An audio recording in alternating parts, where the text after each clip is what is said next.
오늘 우리에게 주시는 하나님 말씀 보겠습니다. 히브리서 5장 12절로 14절 말씀입니다.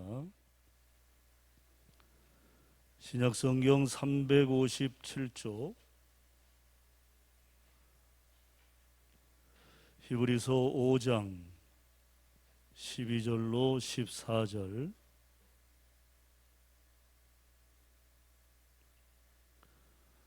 우리 다 같이 합독하겠습니다.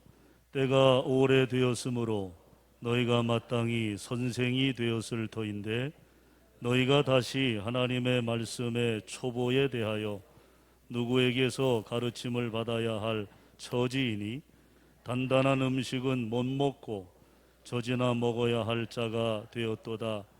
이는 젖을 먹는 자마다 어린아이니 의의 말씀을 경험하지 못한 자요 단단한 음식은 장성한 자의 것이니 그들은 지각을 사용함으로 연단을 받아 선악을 분별하는 자들이니라. 아멘. 자, 우리 옆 사람과 좀 이렇게 인사 나누겠습니다. 우리 안에 계신 주님, 우리를 새롭게 하십니다. 그렇게 인사하세요. 네, 우리를 새롭게 하는 것은 내가 하는 게 아니죠. 우리는 우리 자신을 새롭게 할 수가 없습니다. 주님이 우리 마음속에서 우리의 생각을 바꾸시고 또 우리의 마음을 고치셔서 우리가 추구하는 방향이 얼마나 육적이고 또 소욕에 이끌리는지 모르죠. 우리 스스로가 잘 알지 않습니까? 그 마음을 하나님은 새롭게 하셔서 하나님의 거룩한 자녀다운 믿음의 삶으로 우리를 고쳐가신다라는 것입니다. 오늘 말씀 제목이 뭐예요? 영적 진보를 이루라. 같은 맥락의 말씀입니다. 우리 자신을 한번 돌아보면서 좀 중간 점검도 해보고 영적 진보를 이루어 가야 할 그리스도인 된 우리 모두의 삶에 오늘 이 말씀이 또 새롭게 우리에게 도전이 되는 귀한 말씀이 되었으면 좋겠습니다. 자, 오늘 우리가 읽은 본문의 배경이 히브리서입니다. 히브리서.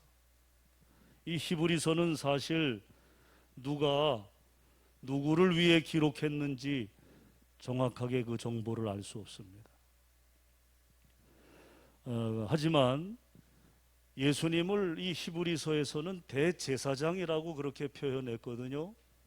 대제사장으로 예수님을 묘사한 걸 보면 아마도 제사와 제사장에 익숙한 유대 그리스도인들을 위해서 쓰지 않았을까 그렇게 추측하게 되고요. 또 그것이 얼추 타당성이 있다고 봅니다.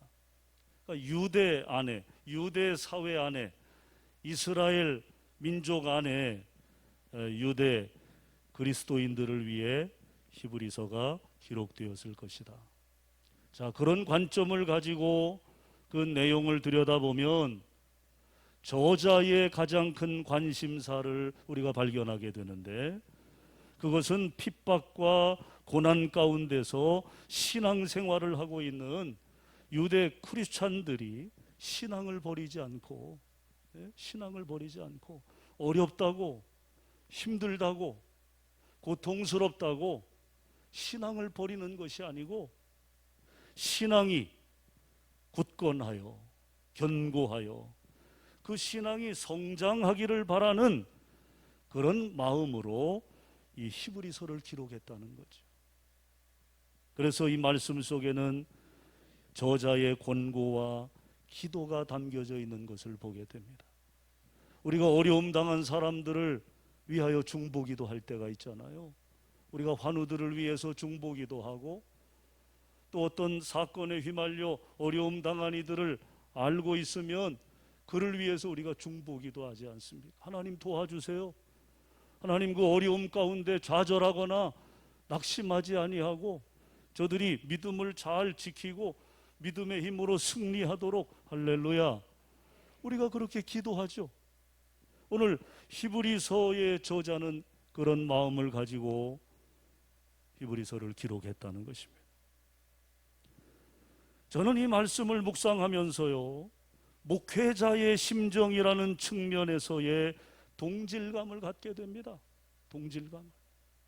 여러분, 목회자에게 있어서 가장 안타까운 일이 있다면 그것은 변하지 않는, 성장하지 않는 그리스도인들을 보는 것입니다. 목회자가 나름의 기대를 가지고 목회를 하죠. 그런데 그 기대에 부응하지 못하고 제자리 걸음하고 그저 정지되어 있는 그런 신앙인들을 바라볼 때 그보다 안타까움이 없다는 거예요. 가끔 목회자들 모임에서 사람에 대한 불만을 이야기하는 것을 듣습니다. 아우, 정말 그 사람 때문에 내가 목회 못 해먹겠어. 그 사람만 아니면 정말 행복할 텐데. 어떤 사람을 이야기할 때가 있어요. 어떤 사람. 그런데 사실 여러분, 목회라고 하는 게 뭘까요? 목회라고 하는 것은요, 좋은 사람들, 문제 없는 사람들을 만나는 것이 아니라 때로는 좋지 않은 사람들, 문제 있는 사람들과의 만남을 통해서 복음으로 치유하고 예수 그리스도의 사랑으로 변화시켜서 천국 백성을 만들어가는 것 아니겠습니까? 여러분, 그게 목회죠. 그게 목회죠. 어떻게 늘 좋은 사람만 만나기를 원합니까? 예? 문제 없는 사람만 만나기를 원합니까? 그런다고 되지도 않아요. 되지도 않아요. 여러분, 하나님이 우리를 부르신 것은요, 의인이기 때문이 아니죠. 예? 우리가 의인이기 때문에 하나님이 우리를 부르셨을까요? 아닙니다. 아닙니다. 우리가 의롭게 변화되기를 원하시기 때문에 우리를 부르신 줄로 믿습니다. 그 기대를 가지고 하나님이 우리를 부르신 거예요. 우리가 완전하기 때문에, 퍼펙트한 인간이기 때문에 하나님이 우리를 부르신 것이 아니다, 그 말이에요. 우리가 착각하지 말아야 합니다. 그런 면에서 볼 때 목회의 본질은 변화를 경험하는 것이요, 달라지는 사람을 통해서 얻게 되는 기쁨이라고 생각을 합니다. 여러분, 이보다 더 큰 기쁨이 있을까요? 그래서 저는 제 나름대로 목회 성공의 정의를 내리라면 이렇게 내리고 싶습니다. 목회자를 가장 힘들게 하는 사람들을 동역자로 만드는 것이다. 이것이 목회다. 이것이 목회. 이것은 사람의 편을 만들자는 것이 아닙니다. 하나님의 일을 하는 하나님의 사람들을 만들어가는 과정으로 보는 거죠. 과정으로. 그러므로 그리스도인이 된다는 것은 그 과정을 볼 때 하나님의 말씀이 들어가서 변화되고 초보를 버리고 성장하는 모습이 있어야 한다는 거죠. 자, 여러분, 오늘 본문 12절에 나와 있는 히브리 기자의 한탄이 무엇입니까? 너희가 마땅히 선생이 되었을 터인데, 오랜 세월이 지났어요. 이제는 성숙하고 성장해서 선생이 되었을 터인데 그렇게 되지 못했다는 것. 오늘 기본을 이야기했는데 내일 또 기본을 이야기해야만 하는 사람들에 대한 개탄이죠. 개탄. 오늘 하나를 이야기했으면 내일은 둘을 이야기할 수 있어야죠. 오늘 하나를 이야기했는데 내일 또 하나를 이야기해야 하는 이 한심함, 오늘 히브리 기자 안에 그 개탄함이 오늘 말씀 속에 표현되고 있는 것입니다. 너희가 마땅히 선생이 되었을 터인데, 즉 변화되거나 성장하지 않고 제자리에 머물러 있는 사람들에게 언제 하나님의 사역을 감당하는 제자가 될 것이냐, 그 마음이 오늘 본문에 담겨져 있는 것입니다. 여러분, 사실 도에 초보도 모르는 사람처럼 답답한 사람이 없죠. 예? 난 놓고 뭘 몰라요? 기억자를 모른다. 얼마나 한심합니까? 성경을 봐도 내가 성경을 읽어야지 연초에 작심을 합니다. 그리고 어디부터 읽어요? 창세기부터 읽지. 창세기부터 조금 읽다가 또 덮어놔. 그리고 또 해가 바뀌면 또 결심해. 성경을 읽어야지. 어디서부터 읽어요? 맨날 창세기부터. 창세기 조금 읽다가 덮어놓고 조금 읽다가 덮어놓고. 그러니까 창세기만 새카매. 창세기만. 어느 해는 또 구약은 어려우니까 신약부터 읽자. 어디부터 읽어요? 마태복음부터 읽겠지. 예? 그러면 또 조금 읽다가 에라 덮어놔. 그러니까 어디만 새카매요? 마태복음만 새카만 거예요. 마태복음. 여러분 학교 다닐 때도 그런 친구들 있잖아요. 예? 책도 그냥 맨날 그 앞부분만 좀 읽다가 덮어놓고, 그러니까 그 앞부분만 맨날 시커멓고 손때가 묻어가지고. 여러분, 결국은 아무것도 이루지 못하는 사람들입니다. 분명한 것은요, 우리가 배우지 않으면 결코 앞으로 나아가지 못한다는 것. 배우지 못하면 나아갈 수가 없어요. 신실한 신앙인이자 설교가요 저술가였던 에이든 토저 목사님이 있었어요. 이분이 참 책을 많이 썼어요. 그분의 책 가운데 이것이 성공이다 라는 제목의 책에서 어린아이의 특징에 대해서 이렇게 이야기합니다. 어린아이는 예쁘고 귀엽습니다. 맞죠? 어린아이는 예쁘고 귀엽습니다. 하지만 나이가 들어서도 그 상태로 머문다면 봐주기가 힘들 것입니다. 나이 20이 됐는데 엄마 여러분 그런다고 생각해 보세요. 그 얼마나 끔찍한 일입니까? 예? 엄마 졌죠? 예? 졌죠? 만약에 그런다면 에이든 토저 목사님은 어린아이의 특징을 이야기하면서 혹시 여기에 해당되는 사람은 아닌가를 묻고 있는 거죠. 어린아이의 그 모습이 여전히 존재하고 있는 그런 모습은 아닌지를 생각해 보라는 거예요. 우리는 학년이나 어떤 과정을 올라가기 위해서는 시험도 치러야 돼요. 시험도. 과제물도 필요하다는 것을 압니다. 그러나 실제 우리의 신앙을 업그레이드하는 과정과 시험은 통과하려 하지 않는다는 거죠.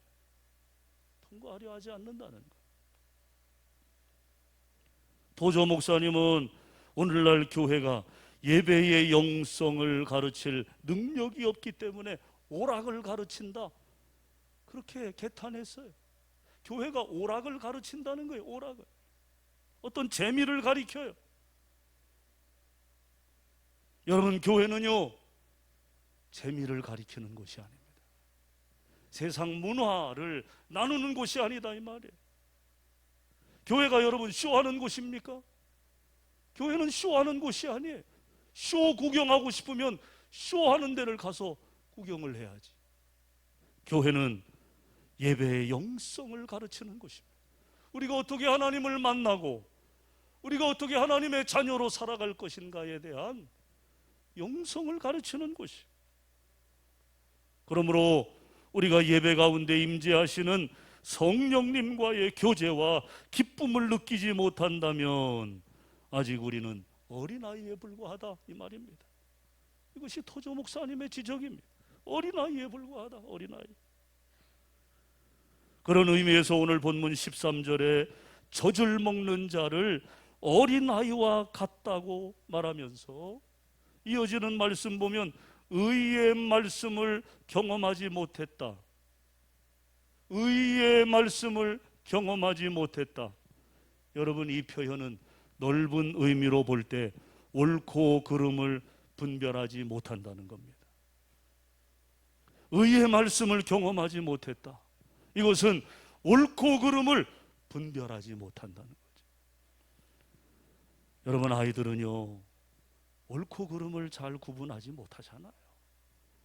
어른들이 거짓말하면 그것을 믿고 따라갑니다. 그래서 유괴도 당하고 어려움도 당하는 거죠. 몹쓸 짓도 당하는 거고. 여러분, 분명한 것은 옳고 그름을 구별하지 못하는 크리스찬의 삶을 벗어난 사람이라는 것입니다. 한번 생각해 보세요. 오늘날 우리 크리스찬들 가운데 가장 큰 오류가 뭘까요? 그것은 옳고 그름을 분별하지 못하는 자기중심적 생각들입니다. 자기중심적 생각들. 특히 신앙이 깊다고 생각하면 할수록 자신과 다른 것을 틀렸다고 자꾸 정죄한다는 거예요. 여러분, 예수님의 사역에 있어서 가장 힘들었던 부분이 바로 이 부분이었다는 것입니다. 즉, 다름을 인정하지 못하는 바리새인들 때문에 예수님이 힘드셨어요. 종교 지도자들 때문에 예수님이 힘들었어요. 그들은 다름을 인정하지 않았습니다. 다른 것은 틀리다고 본 거예요. 틀리다. 이것이 얼마나 무서운 생각인지 몰라요. 결국 그것은 인간관계의 깨어짐을 의미하는 것입니다. 여러분, 깨어진 관계로는요 결코 올바른 예배가 불가능하다는 거예요. 깨어진 관계로는 올바른 예배가 불가능하다. 그래서 이 부분에 대한 하나님의 입장은 얼마나 단호합니까? 마태복음 5장 24절입니다. 스크린 보시고 다 같이 시작. 예물을 제단 앞에 두고 먼저 가서 형제와 화목하고 그 후에 와서 예물을 드리라. 이것이 하나님의 입장입니다. 하나님의 입장. 자, 여기에서 예물, 헬라어로 도론이라고 합니다. 이 예물은 선물, 선사품, 직역하면 그렇습니다. 선물이에요, 선물. 그런데 이 말을, 이 도론이라고 하는 이 예물을 의역하면 예배의 행위를 말하는 것입니다. 예배의 행위. 예배의 행위를 하기 위해 제단 앞에 왔는데 형제와 다툰 일이 있으면 예배 드리기 전에, 예배 드리지 말고 돌아가서 형제와 화목하고 그 다음에 와서 예배를 드려라. 그런 말씀인 것입니다. 즉, 하나님은 예배를 위한 예배를 기뻐하시는 분이 아니라 예배하는 자들의 관계를 기뻐하신다. 할렐루야. 예배하는 자들의 관계를 기뻐하신다는 거예요. 관계를.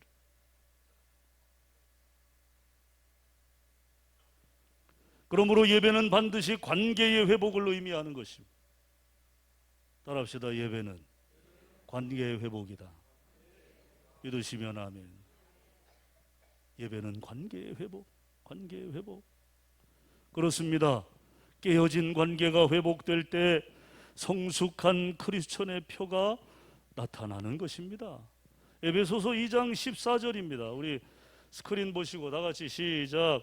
그는 우리의 화평이신지라 둘로 하나를 만드사 원수된 것 곧 중간에 막힌 담을 자기 육체로 하시고. 자기 육체로 하시고. 자, 여기 막힌 담을 하셨다. 막힌 담. 그러므로 그리스도의 진보가 가장 확실하게 드러나는 것은 막힌 담이 허물어지는 거예요. 허물어지는 거예요. 예수님이 당신의 육체로 이 막힌 담을 허셨다는 것입니다. 하나님과 우리와 막혀있던 담을 예수님이 십자가에 달리셔서 십자가의 보혈의 피를 흘리심으로 그 담을 헐어놓으신 거예요. 헐어놓으신.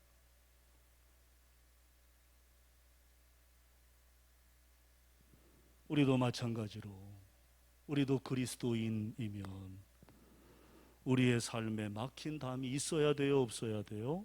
없어야죠. 없어야죠. 막힌 담이 없어야죠. 그것을 허물어야지. 허물어야 돼. 저는 이단을 알아보는 방법 중에 가장 분명한 방법은 이 부분에 있다고 생각합니다. 자꾸 다른 사람이 잘못됐다고, 틀렸다고 이야기하는 것이 바로 이단의 특징입니다. 부정적이죠. 부정적이죠. 네거티브합니다. 우리는 파시티브 해야죠. 긍정적인 영향력을 만들어 가야 하는데, 여러분 사탄의 세력은 어떻습니까? 네거티브 하는 거예요. 네거티브. 부정적이고 마음을 어둡게 하고.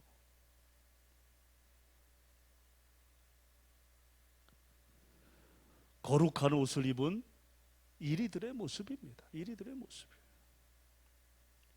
초대교회 교부였던 어거스틴. 이 어거스틴은 악을 이렇게 정의했습니다. 따라합시다. 악은 선의 결핍이다. 얼마나 심도 있는 표현인지 모르겠어요. 악이 뭐냐? 악은 결국에 우리가 선이 부족할 때 만들어진다. 선이 부족할 때 악이 나오게 된다는 거예요. 여러분, 이 세상에 왜 악이 있습니까? 그리스도인 된 우리의 삶에 선이 모자라서가 아닐까요? 이 땅의 그리스도인들이 선한 삶을 책임 있게 감당해 나간다면 이 사회가 얼마나 여러분 밝고 아름답게 변화될 수 있을까요? 우리 사회 안에 기독교가 20%를 넘어갔던 때가 있습니다. 지금은 아니에요. 20%를 넘어간 때가 있었어요. 근데 사회학의 명제 가운데 보면 한 종교가 그 사회의 20%를 차지하게 되면 그 사회를 그 종교가 변화시켜 간다. 리드해 간다. 이게 사회학의 명제입니다. 우리 기독교는 그렇게 하지 못했어요. 그렇게 하지 못했어요. 우리는 선을 만들지 못했다 이 말이죠. 선이 결핍되니까 그 결핍된 현장에서 뭐가 피어나요? 악이 피어나는 거예요. 악이. 여러분, 어둠은 언제 찾아옵니까? 빛이 사라질 때 어둠이 오는 거예요. 아무리 강력한 칠흑 같은 어둠이 있다 할지라도 거기에 빛이 있으면 어떻게 돼요? 어둠은 물러가요. 어둠은 물러가요. 그러므로 성숙한 크리스찬이 있는 곳에는 반드시 어둠이 드러나고 죄가 드러나야 합니다. 우리가 있는 곳에 어떤 변화도 일어나지 않는다면 우리는 아직 성숙한 크리스찬이 못 된다는 거지. 여러분, 국내외에서 선행을 지속적으로 하는 우리가 잘 알고 있는 연예인들을 보면 대부분이 크리스찬입니다. 얼마나 자랑스러운지 몰라. 정예리 씨 얼마나 독실한 신자입니까? 선행을 얼마나 많이 하는지 몰라. 차인표, 신혜라 부부 아닙니까? 얼마나 선행을 많이 하는지 몰라요. 또 가수 그룹 중에 듀엣 중에 진우션이라고 있는데 그 중에 션이라는 그 친구도 마찬가지예요. 얼마나 선행을 많이 하는지 몰라요. 그것도 그저 뭐 한두 번 하는 게 아니라 지속적으로 계속해서 선한 영향력을 끼치고 있는 그런 좋은 본보기가 되는 크리스찬들입니다. 그 외에도 많아요. 그 외에도. 여러분, 선한 일을 일시적으로는 할 수 있습니다. 뭐 연말이 돼서 연말 분위기에 휩쓸려서 할 수도 있겠죠. 그저 일시적으로 어떤 감정에 이끌려서 할 수 있을 겁니다. 그러나 하나님의 성숙한 사람이 되어 지속적으로 하기란 쉽지 않다는 거예요. 이처럼 성숙한 신앙과 구별의 지혜를 아는 신앙은 예배와 제물을 통해 연습되는 것입니다. 로마서 12장에서 강조하는 것 가운데 하나가 흠없는이라는 말이에요. 흠없는 수천 마리의 양들 가운데서 흠없는 양을 고르는 그 준비와 수고가 그 제사를 참되게 한다는 것입니다. 오늘 이 예배를 드리기 위해서 여러분 어떤 준비를 하고 오셨습니까? 오늘 이 예배를 드리기 위해서 아마 아침에 일찍 일어나셔서 오늘 새벽 제단도 싸신 분도 계시고 머리도 감으시고 화장도 예쁘게 하시고 새 옷 그저 그냥 입던 옷 입고 오신 분은 거의 없으실 거예요. 그죠? 그럴 줄 믿습니다. 새 옷, 좋은 옷 그렇게 준비하고 오셨을 거예요. 저도 뭘 사면 양말을 사든 속옷을 사든 언제부터 제가 입는다 그랬어요? 주일부터 입는다 그랬어요. 주일부터. 누가 넥타이 선물해도 평일에 절대로 안 맵니다. 주일날 하나님 앞에 새 넥타이, 새 옷, 하나님 앞에 서는 거예요.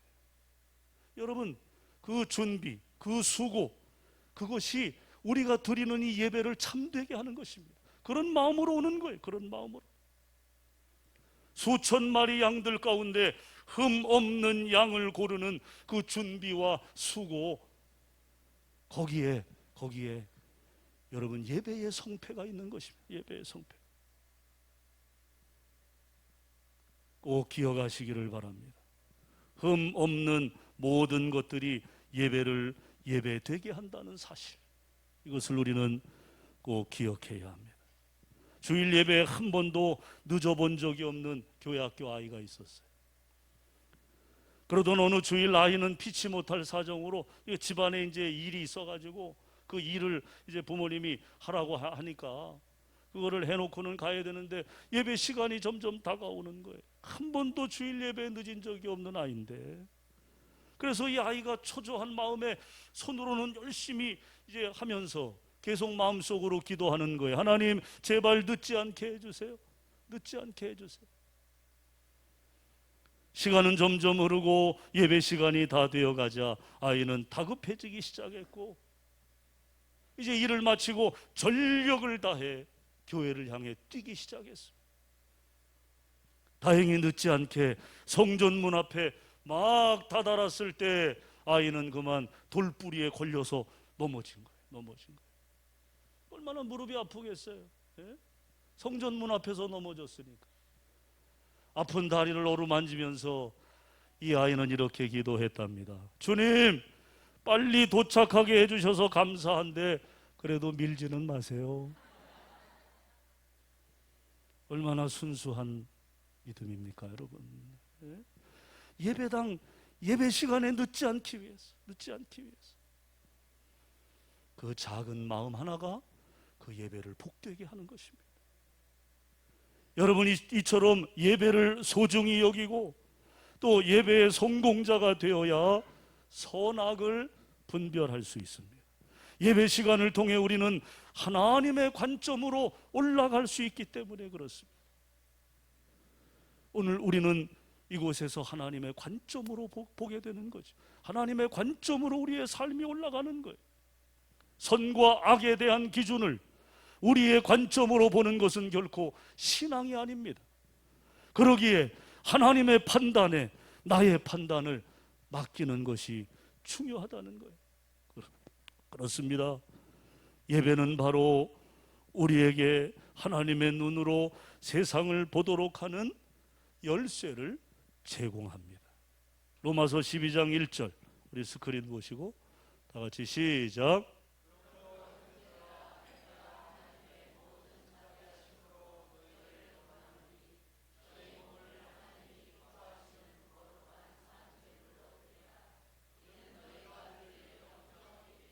아멘.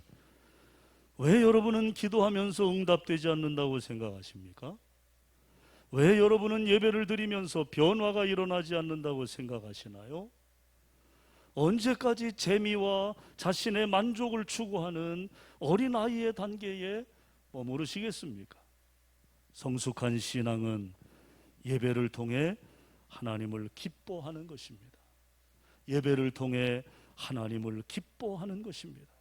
너희 몸을 하나님이 기뻐하시는 거룩한 산제사로 드리라. 이는 너희가 드릴 영적 예배니라. 하나님은 우리의 예배를 받으시고 또 우리에게 말씀하기를 원하신다는 사실을 여러분 기억하시기를 바랍니다. 여러분, 예배의 성공자가 되시기를 축원합니다. 그것이 영적 진보를 이루는 최선의 길임을 기억하시고 여러분이 드리는 예배가 준비되는 예배가 되기를 바랍니다. 여러분이 드리는 예배가 정말 온 마음을 다하여 온 정성을 다하여 하나님 앞에 드리는 복되고 아름답고 향기로운 예배가 되시기를 주님의 이름으로 간절히 축원합니다. 축원합니다. 기도하겠습니다. 살아계신 하나님, 우리의 예배에 좌정하여 주시고 우리가 드리는 이 예배 가운데 우리를 만나 주시며 우리의 필요를 채워주시는 하나님의 놀라운 은혜를 오늘 우리가 충만히 얻고 누리기를 간절히 소망합니다. 영적 진보를 통해서 성숙한 그리스도인의 삶이 드러나게 하옵시고 어디를 가든지 그 삶이 능력이 있고 힘이 있어 이 세상을 변화시키며 어둠을 두려움에 물리치게 하시고 불의를 두려움에 몰아내며 이 땅의 악을 선으로 치유하는 능력의 도구들이 다 되어지기를 소망합니다. 이 한 주간도 믿음으로 나아가는 우리 성도들의 삶을 통해서 하나님의 영광이 드러나게 하옵시고 불의한 자들이 부끄러움을 당하는 역사들이 우리 성도들의 삶을 통해서 이루어지게 하시옵소서. 영적 진보를 이루라.